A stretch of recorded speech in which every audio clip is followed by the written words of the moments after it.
କ'ଣ ଆପଣଙ୍କୁ ରାତିରେ ନିଦ ହେଉନି କି? ବହୁତ ସମୟ ପର୍ଯ୍ୟନ୍ତ ଅନିଦ୍ରା ରହୁଛନ୍ତି, ମୋବାଇଲ ସ୍କ୍ରିନ୍ ଦେଖୁଛନ୍ତି।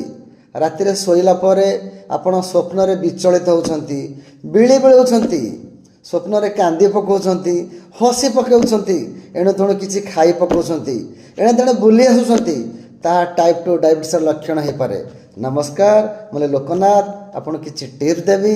ତାହାକୁ ଅନୁସରଣ କଲେ ଆପଣଙ୍କ ସୁଗାରକୁ ରିଭର୍ସ କରିପାରିବେ ବା ଷ୍ଟ୍ରେସ୍ ଫ୍ରି ହୋଇପାରିବେ। Tips number 1, sleep regularity. ଆପଣ ନିର୍ଦ୍ଦିଷ୍ଟ ସମୟରେ ଶୋଇବାର ଟାଇମିଂ ରଖନ୍ତୁ ଏବଂ ଶୋଇବା ପୂର୍ବରୁ କିଛି ସମୟ ବ୍ରିଦିଂ ଏକ୍ସରସାଇଜ୍ କରନ୍ତୁ। Tips number 2, digital detox. ଶୋଇବାର 2 ଘଣ୍ଟା ପୂର୍ବରୁ ଆପଣଙ୍କର ମୋବାଇଲ ସ୍କ୍ରିନ୍ ଏବଂ ଟିଭି ସ୍କ୍ରିନ୍କୁ ବନ୍ଦ ରଖନ୍ତୁ।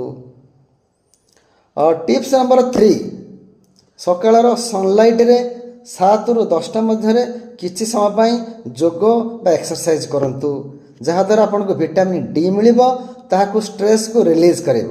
Thank you.